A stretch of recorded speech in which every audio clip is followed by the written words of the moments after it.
Assalamualaikum warahmatullahi wabarakatuh. Untuk video kali ini, saya akan menampilkan bagaimana cara mengoperasikan CBT aplikasi yang akan digunakan untuk ANBK atau KKM. Oke, langsung saja, berikut tampilannya. Yang pertama adalah halaman login. Pada halaman ini, peserta wajib memasukkan user dan password yang didapatkan dari sekolah. Kemudian klik login, pastikan user dan password sesuai. Pastikan peserta membaca petunjuk pengerjaan soal. Setelah itu, peserta diminta untuk memasukkan nama, tanggal lahir, dan token pada kolom konfirmasi data peserta didik. Untuk ANBK dengan sistem online, token akan muncul pada pojok kiri atas. Kalau pada sistem semi daring, token akan muncul pada komputer proktor. Lalu, peserta tes menekan tombol submit untuk menuju halaman konfirmasi tes. Pada halaman ini, terdapat konfirmasi nama tes, status tes, waktu tes, alokasi waktu tes yang akan dikerjakan. Kemudian kalian klik tombol mulai. Dalam halaman tes, terdapat beberapa tombol navigasi yang memiliki fungsi masing-masing. Yang pertama adalah username. Pada bagian pojok kanan atas, terdapat informasi username yang sedang mengerjakan soal. Yang kedua, nomor soal. Menjelaskan posisi soal yang sedang kalian kerjakan. Kemudian berikutnya adalah pengaturan ukuran tulisan, di mana nanti untuk yang sebelah kiri itu adalah kecil, kemudian berikutnya sedang dan besar. Lalu, sisa waktu pengerjaan adalah sisa waktu yang digunakan peserta tes untuk mengerjakan soal. Berikutnya adalah daftar soal. Menunjukkan daftar nomor soal. Berikutnya, tampilan soal. Bagian ini digunakan untuk menampilkan soal yang terdiri dari wacana atau stimulus, pertanyaan, serta pilihan jawaban. Yang berikutnya, tombol soal sebelumnya yang digunakan untuk melihat soal sebelumnya.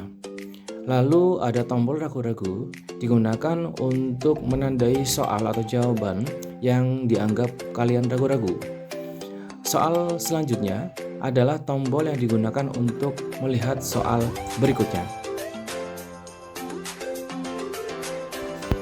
Pada bagian literasi dan numerasi, para siswa atau para peserta tes akan melalui 3 tingkatan, di mana untuk tingkatan pertama, peserta akan diberikan soal dengan tipe medium atau sedang. Jika jumlah benar dalam menjawab soal lebih dari sama dengan 50%, maka akan diberikan soal-soal yang tingkatannya lebih tinggi. Tapi jika jumlah benar dalam menjawab soal kurang dari 50%, maka akan diberikan soal-soal ke tingkat yang lebih rendah pada tingkatan yang berikutnya. Jadi, untuk soal menyesuaikan dari karakter atau jawaban peserta masing-masing. Setiap akan berpindah stage, akan muncul pop-up konfirmasi pindah stage. Jika peserta sudah masuk ke stage kedua, maka peserta tes tidak bisa melihat lagi soal pada stage pertama. Peserta hanya bisa mengerjakan soal pada stage yang kedua. Nomor soal pada stage ini adalah lanjutan dari soal yang stage pertama. Apabila peserta mengklik daftar soal, di situ ada beberapa warna. Yang pertama adalah putih. Putih berarti peserta belum menjawab soal tersebut. Kemudian ada warna biru, menandakan posisi peserta berada mengerjakan soal. Hitam menandakan bahwa siswa sudah mengerjakan soal tersebut. Kemudian warna kuning, itu berarti siswa mencentang atau mengklik tombol ragu-ragu. Apabila sudah sampai pada stage 3, soal pada stage 1 dan 2 tidak akan terlihat. Yang terlihat hanya soal pada stage yang ketiga atau yang terakhir. Jadi diisi dengan sebaik-baiknya agar memperoleh hasil yang maksimal. Pada stage ini, di nomor terakhir terdapat tombol selesai. Jika peserta menekan tombol selesai, maka akan muncul notifikasi untuk mengakhiri tes sebanyak 3 kali. Apabila terdapat masih ada tanda ragu-ragu, maka akan muncul konfirmasi jawaban ragu-ragu. Peserta harus menghilangkan centang pada jawaban ragu-ragu sebelum menyelesaikan tes. Setelah menyelesaikan tes literasi dan numerasi, peserta NBK akan diminta untuk mengerjakan subtes yang kedua setelah tadi kita sudah mengerjakan subtes yang pertama yang berisi 3 stage. Kemudian sebelum kita memulai subtes yang kedua, peserta diminta untuk menunggu selama 60 detik. Nah, setelah 60 detik, tombol mulai sudah aktif, kita bisa mengerjakan subtes yang kedua yang berisi kuesioner atau angket yang nanti akan diisi oleh kalian. Nah, setelah selesai mengisi kuesioner atau angket, kita akan ditampilkan halaman confirmatory test sebanyak 3 kali. Kita centang saja, kemudian kita klik konfirmasi, lalu yang terakhir adalah selesai tes. Kemudian kita akan diarahkan ke halaman login. Kurang lebih seperti itu langkah-langkah mengerjakan soalnya. Kemudian berikutnya adalah akan saya tampilkan jenis-jenis soal yang nanti akan muncul pada AKM atau ANBK. Apa saja sih jenis-jenis soal yang akan muncul? Kita simak paparan berikut ini.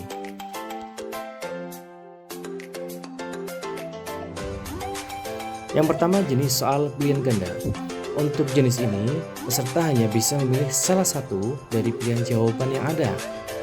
Jenis soal pilihan ganda kompleks yang berisi jawaban benar atau salah. Pada satu soal, terdapat beberapa pernyataan, siswa tinggal memilih sesuai dengan soal. Kemudian soal pilihan ganda kompleks lebih dari satu jawaban atau multiple respon. Peserta akan memilih lebih dari satu jawaban yang dianggap benar sesuai dengan teks, grafik, atau yang lain. Kemudian jenis soal esai atau isian, siswa disuruh untuk mengisi uraian yang berisi huruf, angka, spasi, dan tanda baca yang biasa digunakan dalam pengetikan.